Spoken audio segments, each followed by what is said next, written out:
On February 2026, a coordinated military campaign known as Operation Lion's Roar began with large air and missile strikes on Iranian targets carried out by Israel in coordination with the United States. Within days, the conflict expanded across the region. Iran responded with hundreds of missiles and drones targeting Israeli territory, US bases, and military infrastructure across the Middle East. The war quickly spread beyond Iran and Israel. Missile attacks, drone interceptions, and military alerts have been reported across multiple countries, while tensions in the Strait of Hormuz have threatened global oil supplies and disrupted international shipping. But behind the explosions and airstrikes, another battle is unfolding. A quieter war, a war of signals, satellites, cyber attacks, and electronic interference. In modern conflicts, the first systems to collapse are often not military bases, but communication networks, radar systems, navigation signals, and digital infrastructure.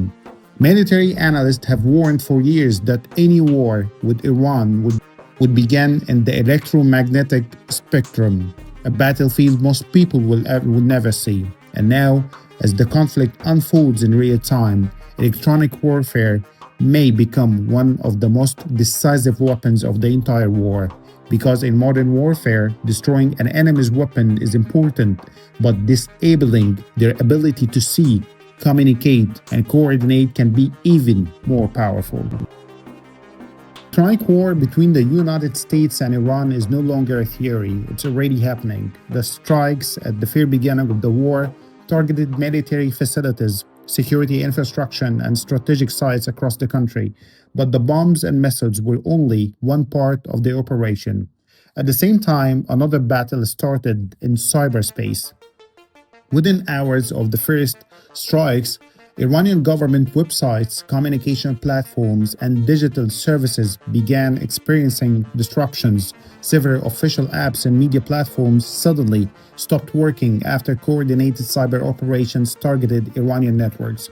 This showed something important. The first phase of the war was not only physical, it was digital.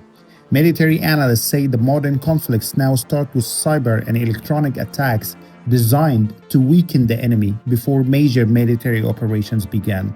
And instead of destroying everything with bombs, strategy is to first disrupt communication networks, radar systems, and command infrastructure. If commanders cannot communicate with their forces, the entire military structure becomes slower and more vulnerable. Reports from security researchers indicate that large cyber operations were already active in the early hours of the campaign. Hackers targeted Iranian digital infrastructure, government platforms, and communication systems as the airstrikes were taking place. Some Iranian networks reportedly experienced severe disruptions during the first days of the conflict, highlighting how cyber attacks are now integrated with confidential warfare. In some cases, Iran even experienced near-complete internet disruptions during the escalation. Analysts believe these disruptions were part caused by defense measures inside Iran, but also by external cyber pressure targeting communication networks. This is exactly the type of strategy the United States has been preparing for many years. American military planning has long focused on something called multi-domain warfare. This means fighting not only in land, air, and sea, but also in cyberspace and the electromagnetic spectrum. And in the current conflict, these domains are now fully connected. Cyber units, electronic warfare aircraft, satellites, and intelligence systems all work together. For example, cyber attacks may disrupt radar networks. Electronic warfare aircraft can jam communications. Satellites can track missile launches. And precision weapons can then strike the targets that suddenly become visible. This combination can make even advanced air defense systems much less effective. In fact, some US officials now say that Iran's higher-end air defense systems have become far less effective against current operations, allowing aircraft to operate deeper inside Iranian territory. At the same time, Iran has also responded with its own cyber operations. Iran-linked hacking groups and hacktivist networks have launched digital attacks targeting government and corporate systems across the region. Within days of the escalation, researchers identified dozens of pro-Iran cyber groups mobilizing online to support the conflict. This means the war is now happening on multiple invisible battlefields: in the air, at sea, on land, and inside computer networks across the world. For the first time in the Middle East, cyber warfare is not just a supporting tool, but actually it's one of the main weapons of the conflict, and the battle for Iran's network may determine how the entire war unfolds. People think about war, they usually imagine missiles, fighter jets, and explosions, but in the current conflict with Iran, another battlefield is just as important: the electromagnetic spectrum. Every modern military system depends on signals. Radar systems need radio waves to detect aircraft. Missiles rely on satellite navigation. Drones communicate with operators through uninterrupted data links. Command centers coordinate entire military operations using digital networks. If those signals are disrupted, even the most advanced weapons can become useless. This is where American electronic warfare strategy becomes critical. One of the key players in this domain is the United States Cyber Command. This military command specializes in cyber operations and digital warfare. Its mission is simple: penetrate enemy networks, disrupt them, and if necessary, disable them during conflict. At the same time, electronic warfare aircraft operate in the skies. The most famous of these aircraft is the Boeing EA-18G Growler. This aircraft does not primarily drop bombs. Instead, it carries powerful jamming systems. These systems can interfere with enemy radar, block communications, and even send false signals to confuse air defense networks.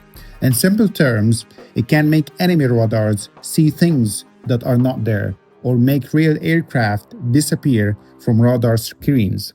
During modern operations, these aircraft usually fly ahead of strike fighters. The job is to blind the defenses. Once radar systems are confused or disabled, other aircraft can enter the airspace more safely, and Iran understands this threat very well. And for years, Iran has invested heavily in air defense systems operated by the Islamic Revolutionary Guard Corps. These systems include long-range radars, surface-to-air missiles, and electronic countermeasures designed to detect and stop incoming aircraft. But electronic warfare changes the equation. And instead of destroying every radar system physically, US strategy often focus on temporarily neutralizing them. A radar that cannot communicate with command centers is almost useless. A missile battery that receives false signals might launch at the wrong target, and defense network that loses coordination can collapse within minutes.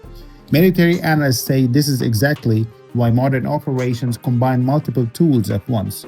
Cyber attacks disrupt networks, electronic warfare jams communications, satellites strike targets from space, and precision weapons strike only the most critical systems. The goal is not just destruction, the goal is paralysis.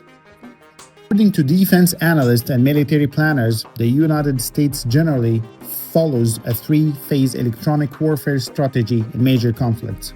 Phase 1 focuses on information dominance.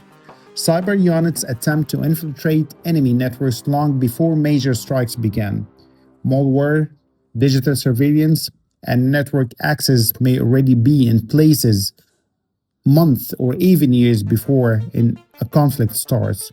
This allows cyber operators to activate attacks at the exact moment military operations begin. Phase 2 targets air defense systems. Electronic warfare aircraft, cyber attacks, and stealth aircraft work together to degrade radar networks. Once radar coverage becomes useless, aircraft can operate deeper inside enemy territory. This phase is critical. If air defenses fail, the balance of the war changes dramatically. Phase 3 focuses on missile and drone infrastructure. Iran depends heavily on missiles and drones as part of its deterrence strategy. To counter this, US forces combine satellite tracking, cyber attacks, and electronic surveillance to detect launch preparations as early as possible. In some cases, launch systems may even lose communication with their command networks before they are able to fire. The result is a battlefield where information becomes more important than firepower. Whoever controls the signals controls the war.